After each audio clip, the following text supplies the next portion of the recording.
Silakan Baraya sebut. Menurut Baraya, siapakah tokoh dalam sejarah kuno yang memiliki prestasi luar biasa dalam kepemimpinan? Dia dianggap bijaksana, dia dianggap baik dalam memimpin negaranya, dan dia dianggap sebagai seorang penakluk yang memiliki moral. Siapa itu? Ya, kalau saya harus sebut, tentu saja orang yang dimaksud itu adalah Iskandar Zulkarnain. Iskandar Zulkarnain itu adalah sosok yang sangat luar biasa, sedemikian sehingga para penakluk belakangan itu menganggapnya sebagai sosok yang inspiratif. Alexander Agung sampai datang jauh-jauh untuk ke makamnya, meratap di sana, bercerita bahwa tokoh inspirasinya adalah Zulkarnain, dan kemudian makamnya dipugar dan diperbaiki. Kemudian kita juga bisa melihat Machiavelli, seorang filosof politik paling kontroversial dalam sejarah, itu mengidolakannya. Dan presiden-presiden di Amerika Serikat sampai sekarang melihat bagaimana gaya kepemimpinan Iskandar Zulkarnain itu. Nah, di episode ini kita akan bahas tentang biografi singkat dan pemikiran tentang Iskandar Zulkarnain, tetapi yang tidak banyak disebutkan dalam kitab suci, baik itu Al-Quran maupun Alkitab. Jadi bagaimana ceritanya? Baraya mungkin akan terkejut. Simak videonya sampai tuntas, yuk kita bahas.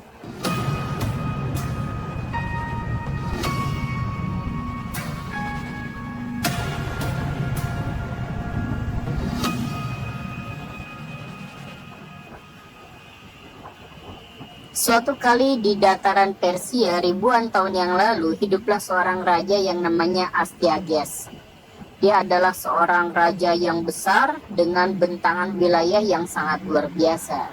Tetapi satu hal yang unik adalah bahwa dia tuh tidak terlalu pintar.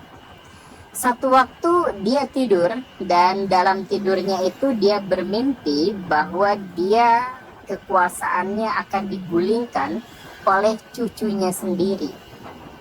Maka dia berpikir, siapa dari anak-anak saya ini yang akan melahirkan seorang cucu? Ketahuanlah bahwa anak keduanya yang adalah seorang perempuan itu sedang mengandung.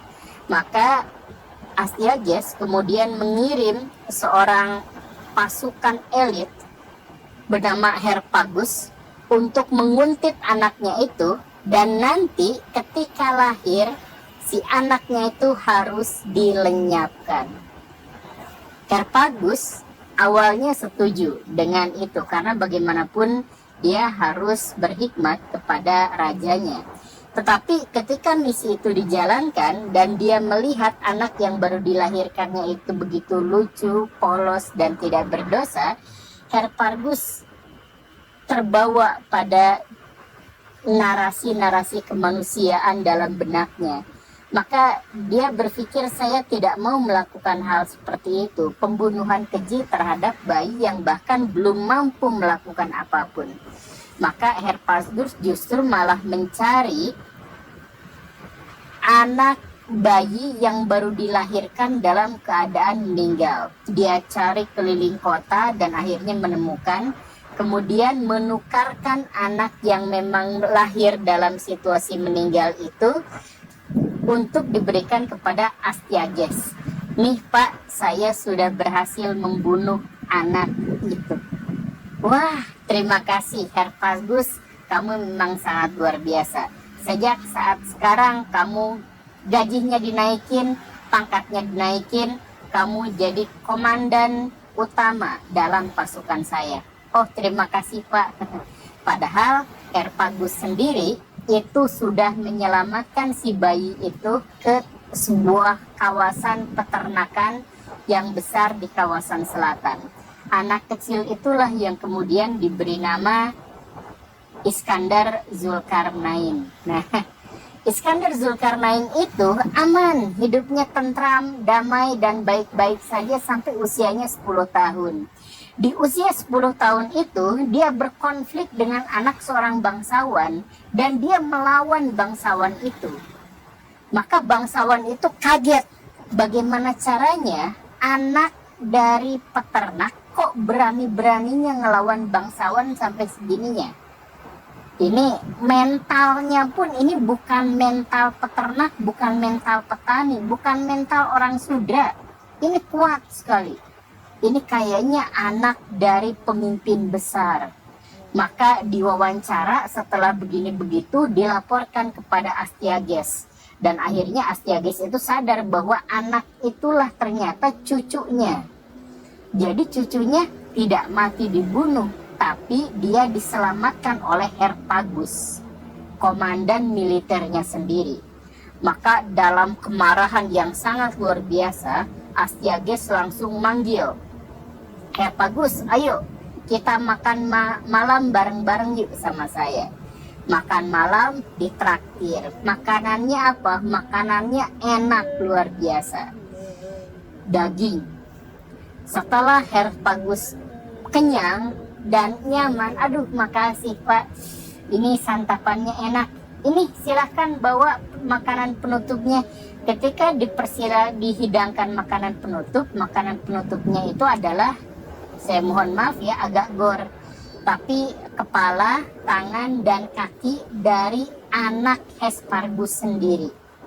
Jadi selama ini Hespargus itu sudah memakan daging anaknya sendiri tanpa diketahuinya.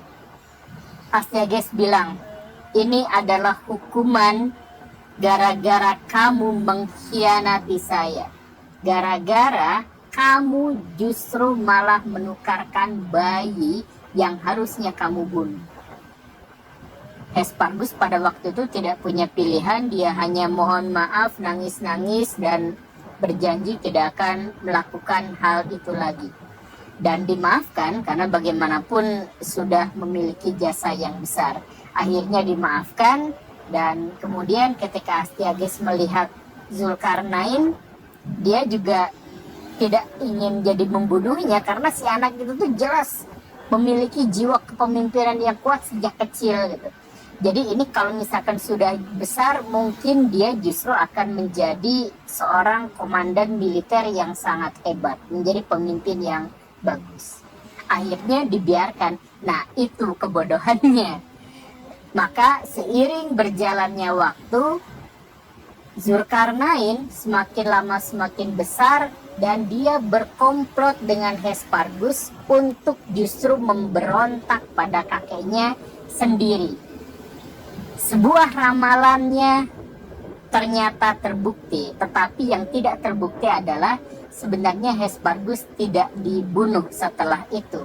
Setelah dia dijungkalkan, kemudian kerajaan diambil alih oleh Zulkarnain, Astyages diperlakukan dengan sangat baik dan ditempatkan di sebuah istana, dan dia berhak untuk melakukan apapun selama tidak memberontak. Sesederhana itu. Nah, ini adalah salah satu karakteristik dari Zulkarnain yang pada akhirnya benar-benar memukau mata dunia. Jadi pada akhirnya Zulkarnain itu memiliki bentangan wilayah yang sangat luas. Dari sungai Indus sampai Yunani, itu gede banget. Tapi walaupun seperti itu, berbeda dengan penakluk-penakluk yang lain, dia itu bukan hanya mengalahkan musuhnya dan kemudian merebutnya, bukan. Tidak seperti Alexander Agung misalkan, atau tidak seperti Julius Caesar misalkan, tidak. Tapi kebanyakan penaklukan yang dilakukannya itu adalah dengan jalur diplomasi dan kompromi. Jadi dia adalah diplomat ulung, dia adalah pengomong handal, dan tentu saja dia adalah jenderal perang yang mumpuni. Jadi gini, ketika dia dipaksa untuk berperang, dia tidak pernah terkalahkan.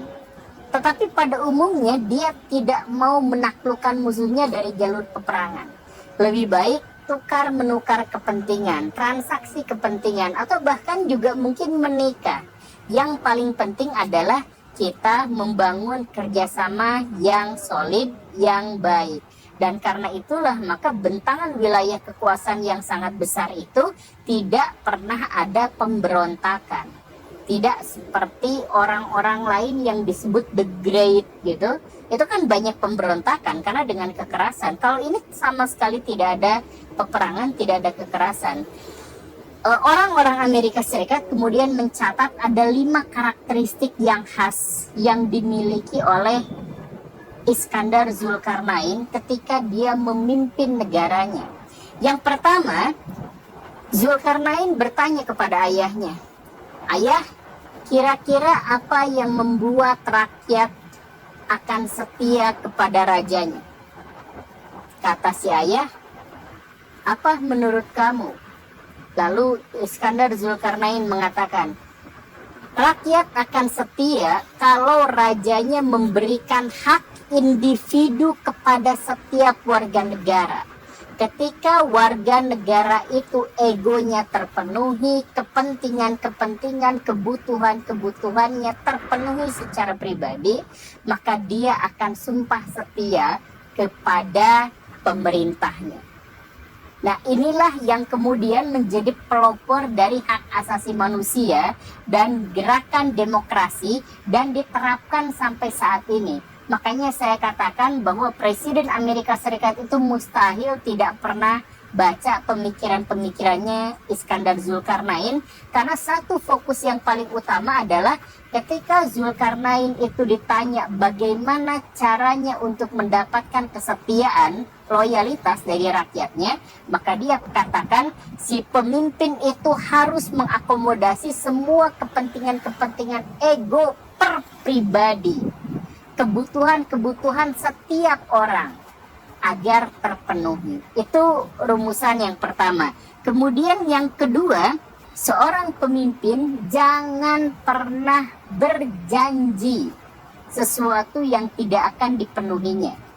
Jadi kalau misalkan mau, sampaikan kepada rakyat bahwa kekurangan kita ini, kelebihan kita ini.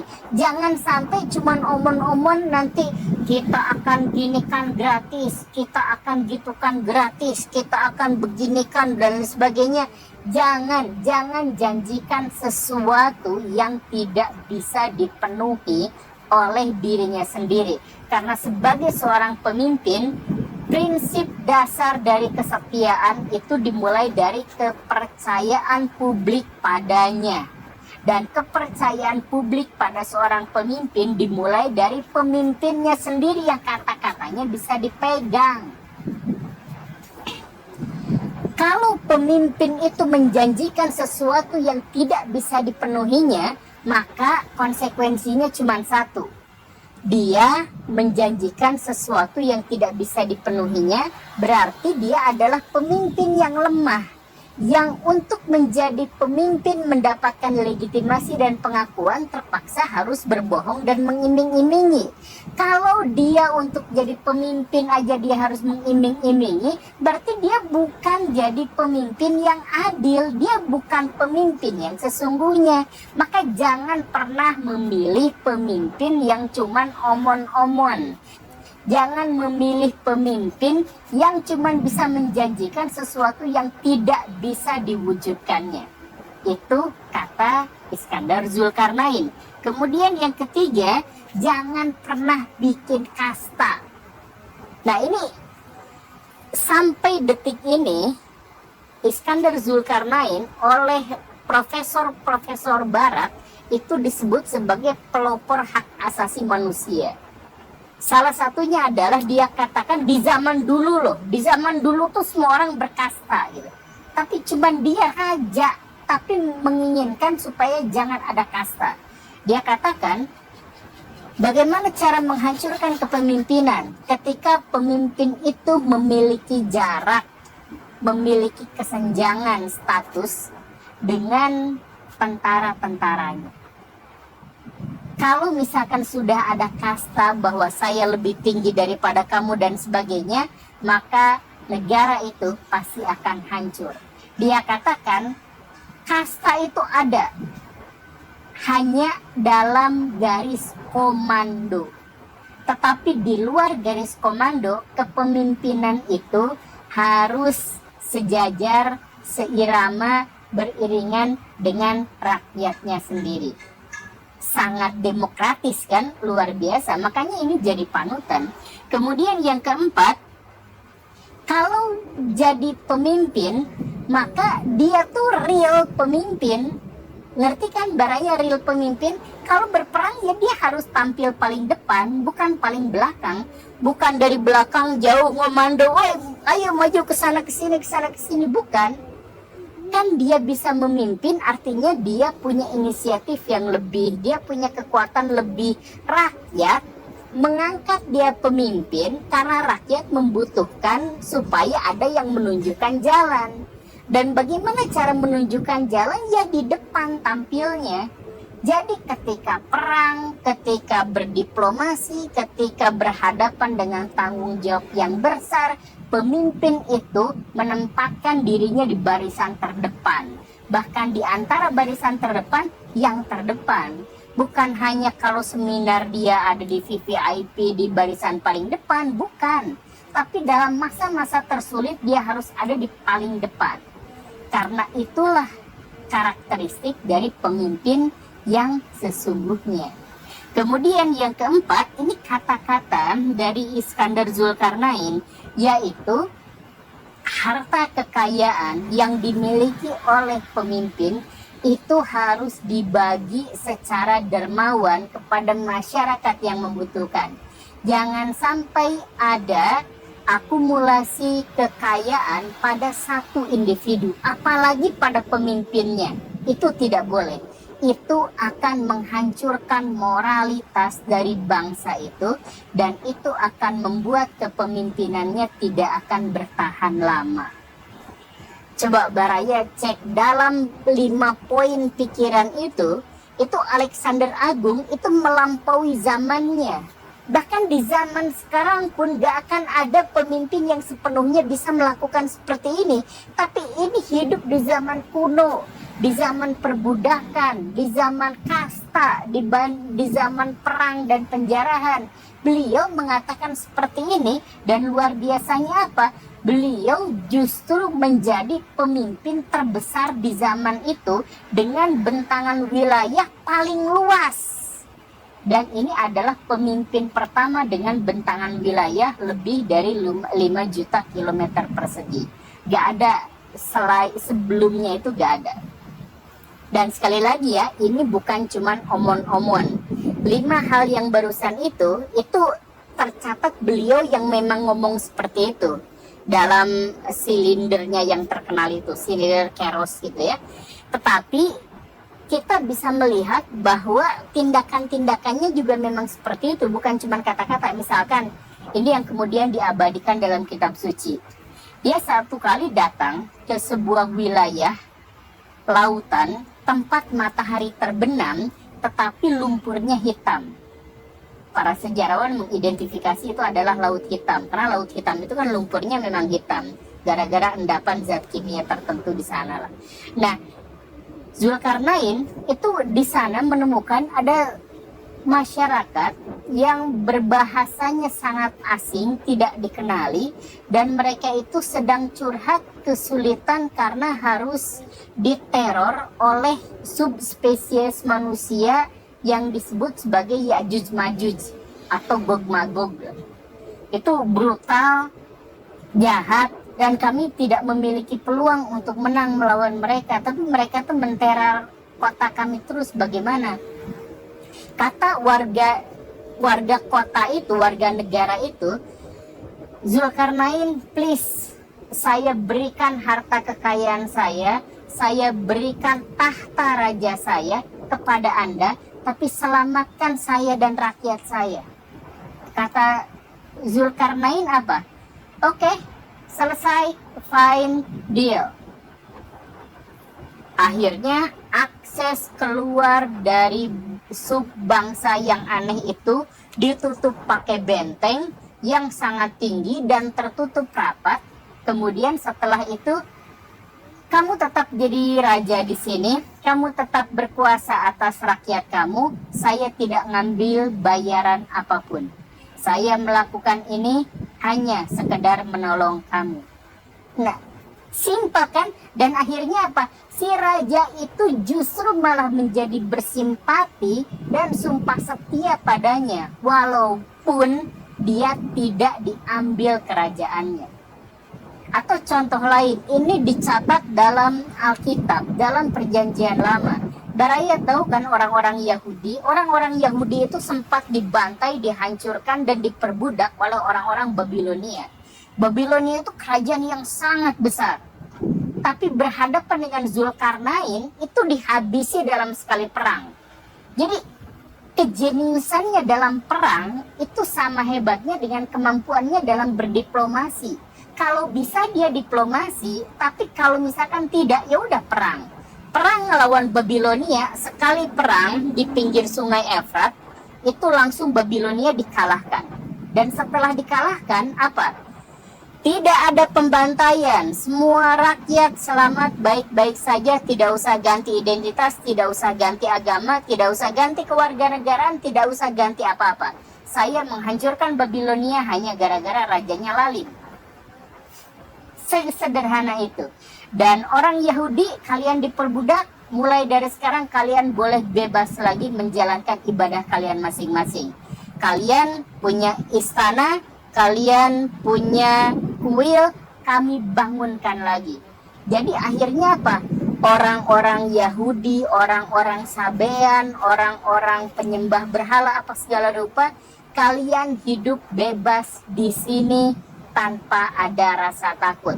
Kalian punya kepercayaan, kalian punya perayaan, kalian punya ritual, semuanya dilindungi oleh negara dan ada undang-undangnya dalam silinder Kores itu. Semuanya ada. Dan setelah itu Iskandar Zulkarnain mengatakan, saya adalah penyembah Tuhan cahaya. Tuhan cahaya gitu ya. Beliau menyebut Tuhan itu sebagai pemberi cahaya gitu ya. Tuhan saya itu adalah Tuhan cahaya dan Tuhan saya itu adalah Esa. Dan saya akan beribadah dengan cara saya, tetapi saya tidak akan mengganggu-gugat cara orang lain menyembah Tuhannya masing-masing. Nah, itu dituliskan dalam undang-undang sehingga lagi-lagi untuk pertama kalinya dalam sejarah ada orang yang menerapkan toleransi antar umat beragama dan itu ditulis dalam undang-undangnya. Ingat, ini sekitar 3000 tahun yang lalu. Ketika tidak ada pemimpin di dunia ini yang berpikir ke arah sana. Jadi Iskandar Zulkarnain itu luar biasa. Makanya ketika Baraya baca buku El Prince karya Machiavelli yang sangat terkenal itu, Machiavelli itu kan di buku itu tuh punya pendapat yang khas dan kemudian diingat-ingat oleh begitu banyak orang. Dia katakan begini, pemimpin ideal itu adalah pemimpin yang bisa dicintai sekaligus bisa ditakuti. Tetapi tidak semua pemimpin bisa menjadi seperti itu. Kadangkala pemimpin harus memilih apakah dia harus dicintai atau dia ditakuti. Kalau dalam situasi dia harus memilih, maka pilihlah supaya menjadi ditakuti daripada dicintai. Itu kata Machiavelli. Tapi kenapa dia mengatakan bahwa pemimpin itu harus dicintai dan ditakuti? Karena referensinya itu adalah Iskandar Zulkarnain, di mana dalam perang dia tidak terkalahkan. Kekuatannya luar biasa, kejeniusan dalam meramu strateginya luar biasa. Tetapi dia memilih jalur diplomasi. Jadi dia dicintai iya, ditakuti iya. Adakah pemimpin ideal di zaman sekarang yang seperti itu? Ya tentu saja itu adalah pemimpin yang dirindukan. Saya tidak menutup kemungkinan ada pemimpin yang semacam itu. Tetapi lagi-lagi kita harus menggarisbawahi ini terjadi 3000 tahun sebelum Masehi dan bentangan wilayahnya sangat signifikan, sangat luar biasa. Dia adalah orang pertama dalam sejarah yang disebut sebagai The Great. Walaupun Alexander Agung juga sama-sama The Great, Tapi Alexander Agung menghasilkan pengaruh yang tidak terlalu besar. Sedangkan Iskandar Zulkarnain itu pengaruhnya sangat besar, bahkan sampai detik ini, di mana demokrasi, toleransi, dan kehidupan modern itu sudah diidekan oleh dirinya sendiri. Siapa Iskandar Zulkarnain itu? Terima kasih karena sudah menyimak. Assalamualaikum warahmatullahi wabarakatuh.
Jalur cek